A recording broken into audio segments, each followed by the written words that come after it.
Okay, so to start section 8.1, arc length, we're going to consider f of x as a continuous function on an interval, closed interval from a to b, and we're going to think about how could we actually calculate the length of this curve. Well, I mean, one way, we could pull out a piece of string, tap it down along there, and then open the string up and measure the length. But that's not going to give us the most accurate. So how can we do this using some calculus? So first thing we're going to do is we're going to split up that curve or that interval from a to b into smaller subintervals.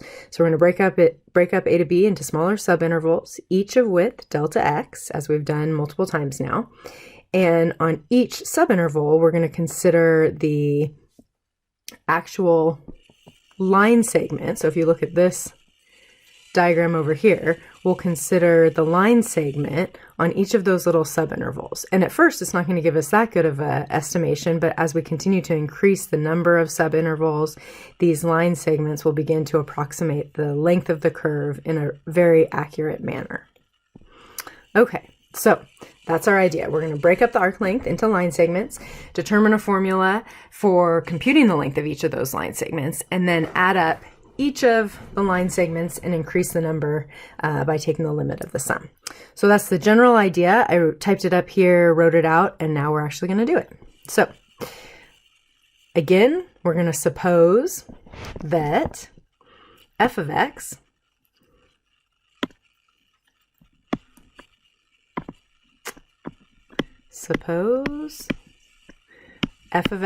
is a continuous function on the interval from a to b. So suppose f of x is a continuous function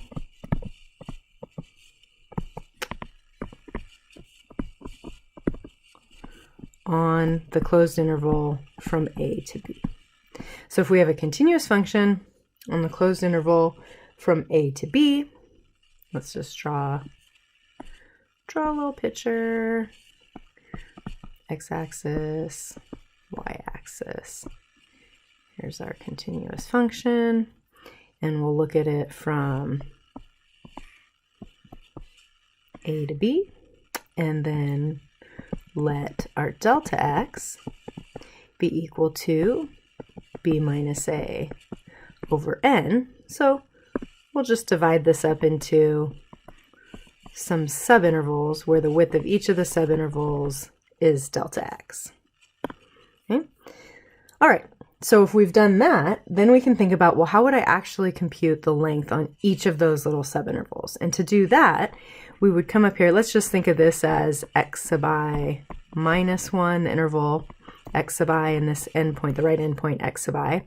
And so if we think about that, and we come up here, think about the function, let's call this p, the actual point on the function, p I sub I minus 1 and p sub I over here, and think about how would we actually compute the length of that line segment between the two. So what is the length of the line segment between the two?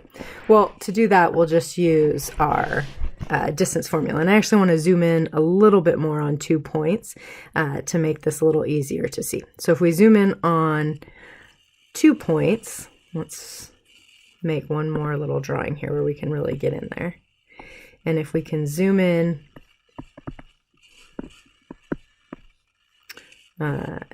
let's just say this was the curve we were looking at, and this first point right here is our x sub I minus 1, and this point right here is x sub I.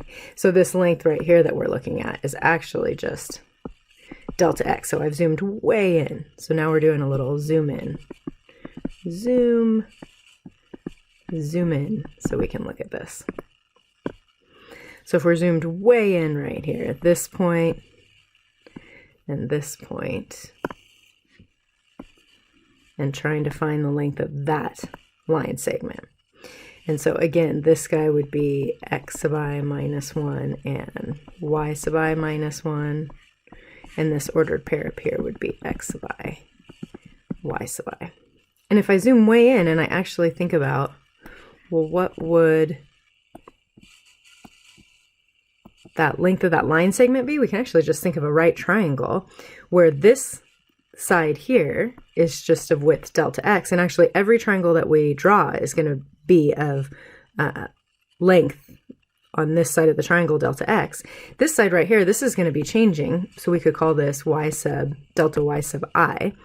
That changes depending on where you look at the line segment. Sometimes that's positive, sometimes that's negative. You can see up here on the original drawing, the line segment that I drew there, the y sub I, if we were to draw in the triangle here, delta y sub I on this particular drawing is actually going down. So that would be a negative one. So if we're trying to figure out the length of that line segment, so the length of the line segment, let's call this p sub I minus 1 and p sub I. I didn't label that on this new zoomed in drawing. So if we're trying to find the length of p sub I minus 1 to p sub I, the length of that line segment, we can actually call it, let's call it d. And d is actually going to be equal to, just using distance formula, it's the square root of x sub I minus x sub I minus 1. We already talked about how that's delta x. And the difference between the y's, y sub I minus y sub I minus 1 squared, which we talked about already being delta y sub I. So this is delta x squared plus delta y sub I squared. And again, notice that the delta x is going to be the same for each line segment that we looked at, but the delta y sub I is going to change a little bit.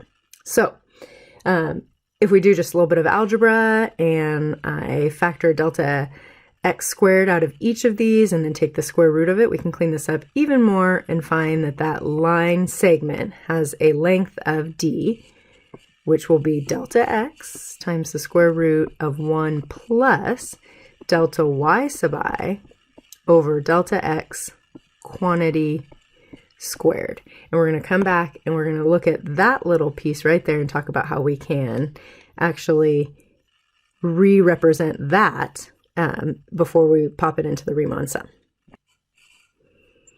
Okay, so now what we want to do is we want to remember the mean value theorem. So I know you all remember that, so let's just write it up real quick. The mean value theorem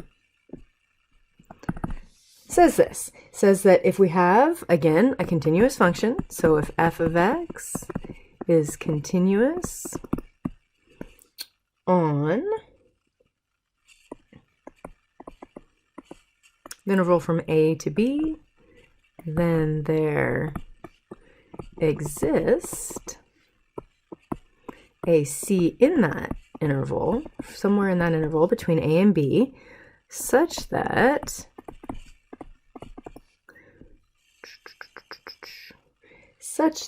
f prime of c must be equal to the actual slope between the two endpoints. So f of b minus f of a over b minus a. So just a quick little drawing to remind us, what does that mean value theorem represent? So here's a, here's b, here's a curve.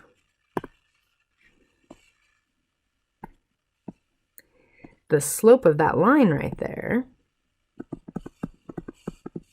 f of b minus f of a over b minus a. Put a little minus in there.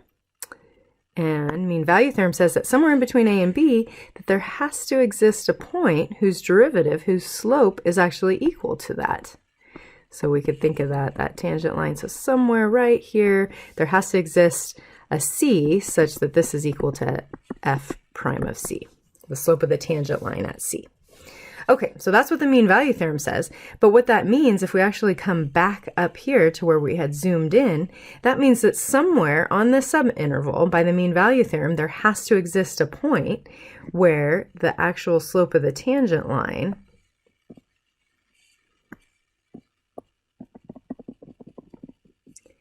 would be equal to the slope of this line. So if we think about that, we could call this x sub I star.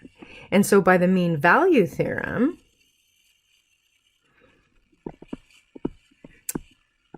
MVT, mean value theorem, there must exist a tag in each subinterval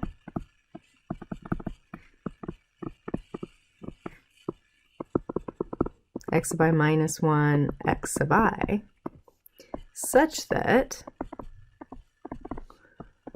f prime of x sub I star is actually equal to delta y sub I over delta x, which is the slope of the line segments. So there has to be a point somewhere in each subinterval where the derivative of the function at that point is equal to that actual slope, delta y sub I over delta x. And so that's convenient because we can actually use that to build up our Riemann sum. And we do it like this. We say, therefore, the arc length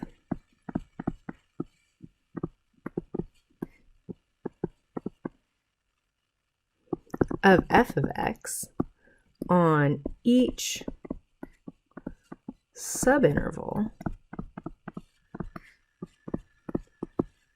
can be estimated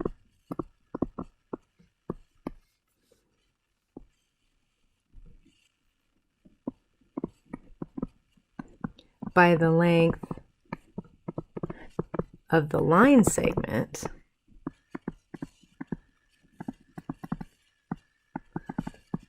d, which was delta x squared plus delta y sub I squared, which we'd already showed was just delta x times the square root of 1 plus delta y sub I over delta x squared. And we just showed by the mean value theorem that that has to be equal to delta x times the square root of 1 plus f prime of x sub I star squared.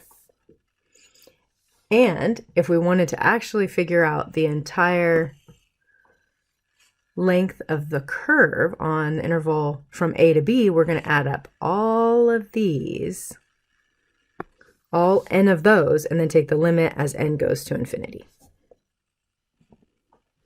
Okay, so let's put it all together. So the arc length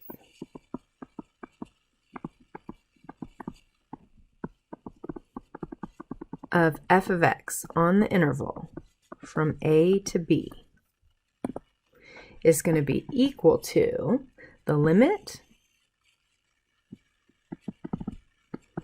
as n approaches infinity of the sum from I equals 1 to n of all of those arc lengths on each of the subintervals, which we just showed was equal to 1 plus f prime of x sub I star quantity squared times delta x.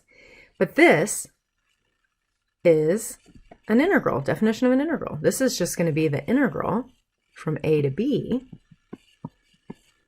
of the square root of 1 plus f prime of x squared dx.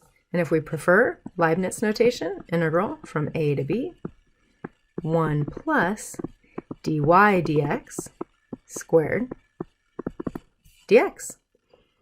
And that's how we're going to actually find the arc length of a curve f of x on the interval from a to b.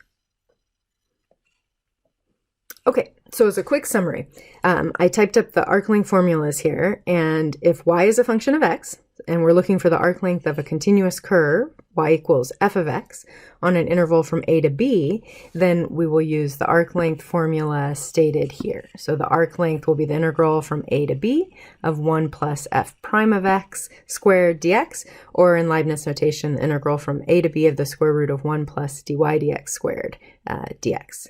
And of course, if our function is oriented the other way and we have x as a function of y, then we can find the arc length of that continuous curve, x equals g of y, on an interval on the y-axis from c to d by taking the integral from c to d of 1 plus g prime of x squared dy. Of course, we'd be integrating with respect to dy because the proof we just did would be done with respect to y, and the length of each subinterval would be delta y.